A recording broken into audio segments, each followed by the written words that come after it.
अस्सलाम वालेकुम। Golden stocks में हम ऐसी कंपनीज कवर कर रहे हैं जिनके लिए हमें ये लगता है कि लॉन्ग टर्म में अच्छे रिटर्न्स एक्सपेक्ट किए जा सकते हैं। आज हम बात करेंगे एफसीसीएल को लेके, फौजी सीमेंट कंपनी लिमिटेड, और ये जानने की कोशिश करेंगे एक स्टॉक जो कि ऑल टाइम हाई के बिल्कुल करीब है, वो कंपनी कैसी है, उसके फंडामेंटल्स टेक्निकल्स क्या कहते हैं और ऐसी क्या बात है कि इसको हमने गोल्डन स्टॉक की लिस्ट में लेके आए हैं। तो एक डिटेल एनालिसिस होगा। आपसे रिक्वेस्ट है कि चैनल भी सब्सक्राइब कीजिएगा क्योंकि 20,000 सब्सक्राइबर्स पे हमने आपके साथ फ्री ऑफ कॉस्ट इन्वेस्टमेंट को लेके कोर्स भी शेयर करना है और वीडियो को अपने लाइक जरूर करना है। तो स्टार्ट करते हैं।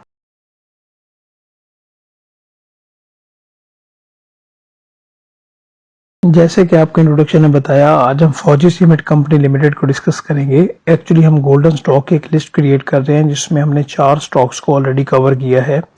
AHCL, BWCL, FFC, ATLH। इन 4 स्टॉक्स में से 2 स्टॉक्स AHCL और ATLH ने तो काफी अच्छे रिटर्न्स दिए हैं और FFC और best way cement company limited अभी कंसोलिडेशन में है और इनसे इन फ्यूचर अच्छे रिटर्न्स एक्सपेक्टेड है।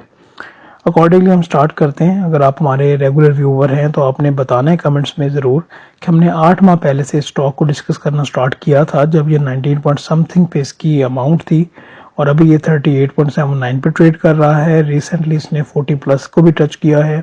यहाँ पे एक क्वेश्चन होना चाहिए कि अगर इसने इन्वेस्टमेंट डबल कर दी है तो क्या अभी भी इस स्टॉक में पोटेंशियल है और फ्यूचर में अच्छे रिटर्न्स इनसे एक्सपेक्ट किए जा सकते हैं, और ऐसे क्या रीज़न है कि इस कंपनी को हम गोल्डन स्टॉक की कैटेगरी में लेके आए हैं, यही हम डिस्कस करेंगे।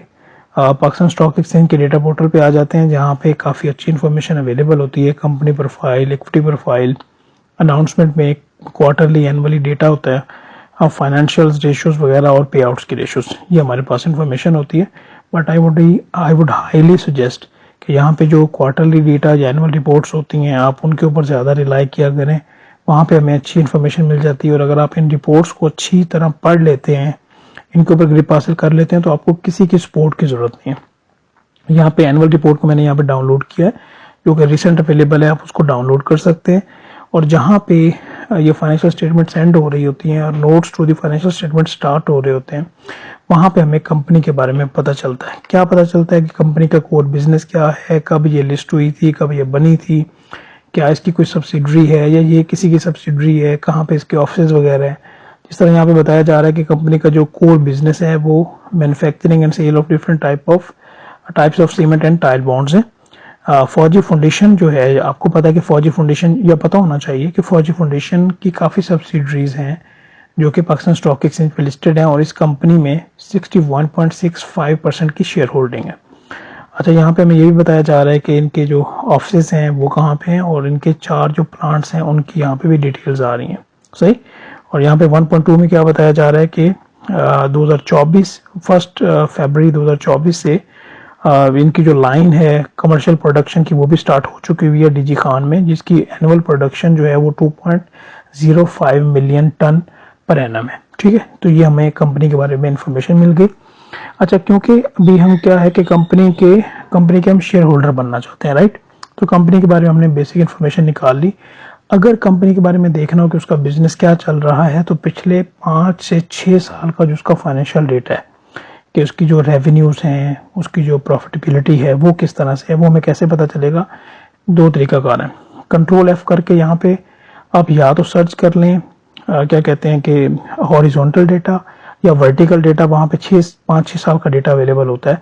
वरना वहाँ यहाँ मैंने ऑलरेडी यहाँ पे पेज मार्क किया हुआ है, 162 इसका पेज है जहाँ पे हमारे पास 2019 से लेके 2024 तक का डेटा हमारे पास आ रहा है। यहाँ पे अगर हम देखें तो 2019 में इसकी जो सेल्स थी वो तकरीबन 20,000 प्लस मिलियन थी इन PKR, और अभी ये बढ़ के आप ओवर द पीरियड देखें तो 80,000 मिलियन तक चली गई, जो कि एक बहुत अच्छी इनकी ग्रोथ है।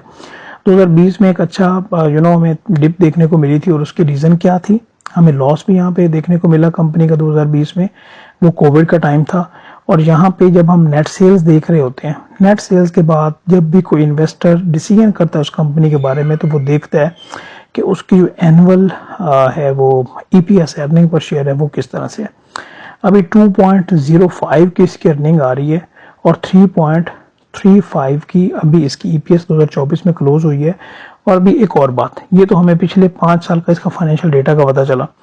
पाकिस्तान स्टॉक एक्सचेंज के डेटा पोर्टल पे आते हैं और यहाँ पे ये जो हमें फाइनेंशियल्स है ना, यहाँ पे एनुअल की जगह मैं यहाँ पे क्वार्टरली करता हूँ।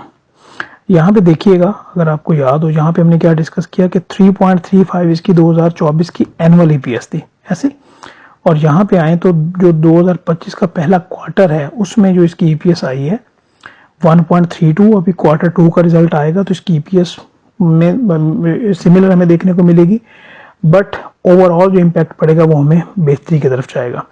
अभी सीमेंट को लेके मैं एक और आपसे बात शेयर करना चाहता हूँ, वो ये है जो कि आपको पता होना चाहिए पर्टिकुलरली, कि ये जो कंपनी है हमें ये देखना होता है कि इनकी सेल्स किस टाइम में ज़्यादा होती हैं, इसमें लोकल सेल्स क्या हैं, एक्सपोर्ट की सेल्स क्या हैं। अच्छा, ये हमें इस तरह से पता चलेगा, कंट्रोल F में करता हूँ और यहाँ पे आप एक्सपोर्ट सेल्स पे यहाँ पे क्लिक कर सकते हैं। एक्सपोर्ट सेल्स सर्च करता जाएगा तो हमें यहाँ पे ये लेके चला जाएगा रेवेन्यू पे। ये हमारे पास रेवेन्यू की फिगर आ जाती है, और एक्चुअली ये है क्या, जब हम प्रॉफिट एंड लॉस की स्टेटमेंट देखते हैं ना, तो वहाँ पे जो रेवेन्यू की फिगर होती है उसका ब्रेकअप होता है। अगर हम इसको एनालाइज कर लेते हैं, यहाँ पे 2 साल का हमारे पास डेटा आ रहा है। अगर यहाँ पे 2023 में देखें, और देखने हम सबसे पहले क्या देख रहे हैं, लोकल सेल्स देख रहे हैं, एक्सपोर्ट सेल्स की हम बाद में बात करेंगे। 2023 में देखें तो 85 बिलियन, और 2024 में ये 100 बिलियन को भी इसने क्रॉस किया, इसमें भी हमें अच्छा इंक्रीज देखने को मिला। और यहाँ पे अगर हम एक्सपोर्ट सेल्स की बात करें खास तौर पे, तो हमें ये पहले देखना चाहिए कि इनकी एक्सपोर्ट होती कहाँ पे है। अगर बहुत ज़्यादा डिटेल में जाएंगे तो हमें पता चलेगा कि जो इनकी एक्सपोर्ट्स हैं वो ज़्यादातर अफगानिस्तान में हो रही होती हैं, और 2023 की निस्बत 2024 में और ज़्यादा इजाफा देखने को मिला। तकरीबन ये 25% का इंक्रीज बनता है यहाँ पे, जो कि बहुत अच्छी बात है। तो यहाँ पे हमारे पास ये नेट सेल्स यहाँ पे आ रही होती हैं कि ये हमारे पास नेट सेल्स की फिगर बनती है 68 बिलियन 2023 की, और 2024 में 80 बिलियन बनती है। ठीक है, तो ओवरऑल यहाँ पे हमने इनकी जो ये फिगर्स हैं इनको भी हमने देख लिया। अभी हम इसकी प्रोडक्शन कैपेसिटी को जरूर देखेंगे। मैं पहले ही बताता आ रहा हूँ कि जब भी हमने खास तौर पे मैन्युफैक्चरिंग टाइप कंपनीज को एनालाइज करना होता है तो वहाँ पे प्रोडक्शन कैपेसिटी और जो उनकी एक्चुअल प्रोडक्शन है उसको हमने जरूर एनालाइज करना होता है। तो यहाँ पे प्रोडक्शन कैपेसिटी को मैं सर्च कर लेता हूँ, थोड़ा सा हमें टाइम मिलेगा और उसकी भी हमारे पास कंप्लीट डिटेल्स अवेलेबल होंगी। अच्छा जी, ये हमारे पास एक सेकंड, ये हमारे पास डिटेल्स आ गई प्रोडक्शन कैपेसिटी को लेके, ये हमारे पास डिटेल्स आ गई हैं। और यहाँ पे हम देखें तो 2023 और 24 का डेटा हमारे पास अवेलेबल है, बट यहाँ पे हमें ये देखना पड़ेगा कि 2023 और 24 को अगर कंपैरिजन में लेके आए तो फिर क्या स्टैट्स है हमारे पास। सबसे पहले इंस्टॉल्ड कैपेसिटी में क्या इंक्रीज देखने को मिला है 2023 की निस्बत 2024 में, तो बिल्कुल यहाँ पे हमें अच्छा इंक्रीज देखने को मिला है, जो कि उन्होंने न्यू लाइन लगाई, पहले हम उसको डिस्कस कर चुके हैं। और जो एक्चुअल प्रोडक्शन है वो 2023 में क्या थी, 4.9 मिलियन मैट्रिक टन सीमेंट की और 4.5 मिलियन मैट्रिक टन क्लिंकर की। तो क्या इसमें हमने इंक्रीज देखा है? तो इसमें हमने सीमेंट में तो इंक्रीज देखा है, बट क्लिंकर की अगर हम बात करें तो उसमें हमने इंक्रीज नहीं देखा, बल्कि थोड़ी सी उसमें हमें कमी देखने को मिली है।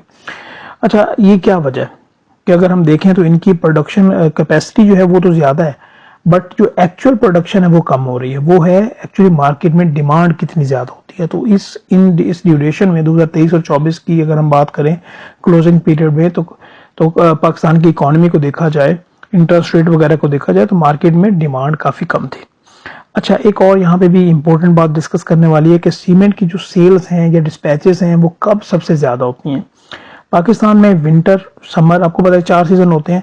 यहाँ पे विंटर को अगर निकाल दिया जाए और जो समर का सीजन होता है, स्प्रिंग एंड समर का सीजन, उसमें हमें इसकी सेल्स जो है वो सबसे ज्यादा देखने को मिलेंगी।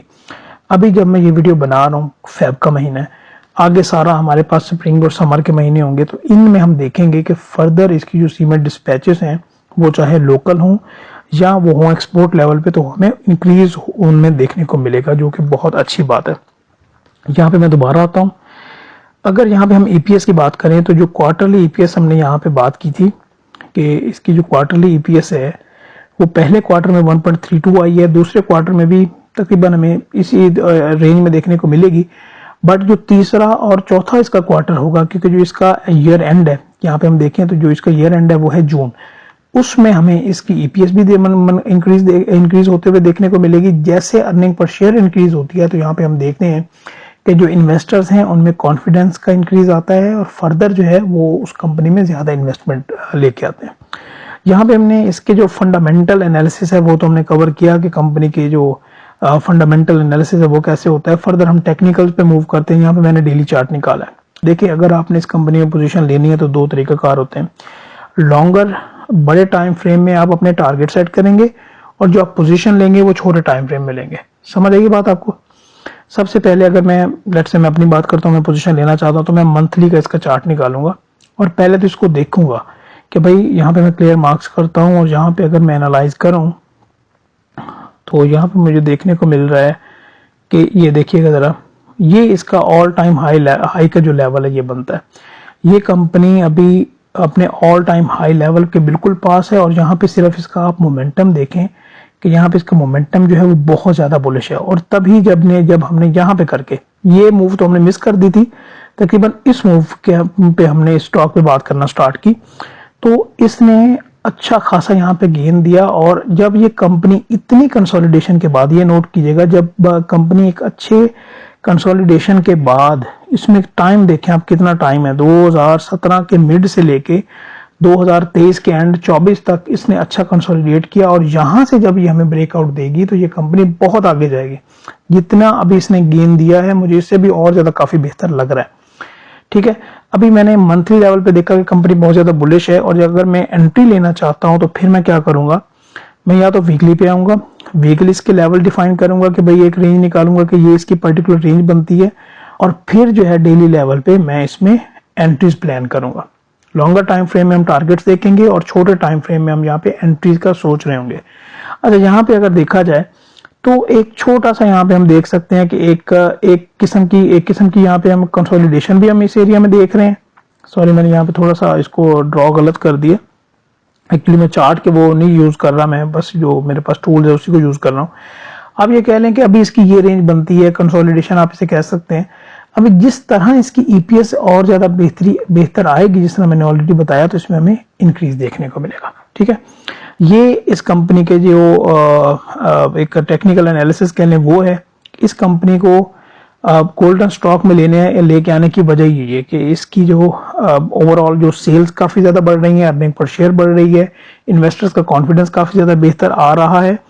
और साथ यहाँ पे हम देखें तो इसने अभी रिसेंटली डिविडेंड भी दिया है। ये जो पिछला साल अभी क्लोज हुआ है, ये अभी इसने तकरीबन ₹1 का डिविडेंड भी दिया था। लाइक अभी ये रेगुलर डिविडेंड देती हुई कंपनी में मिलेगी और हम ये देख रहे हैं कि ये स्टॉक आगे हमें और ज्यादा बेहतरी की तरफ लेके जाएगा। अच्छा, कमेंट्स में अपनी राय से हमें जरूर बताया करें और आपने इस वीडियो को लाइक जरूर करना है। इंशाल्लाह ताला हम किसी और वीडियो में मिलेंगे। Thank you so much. Allah Hafiz.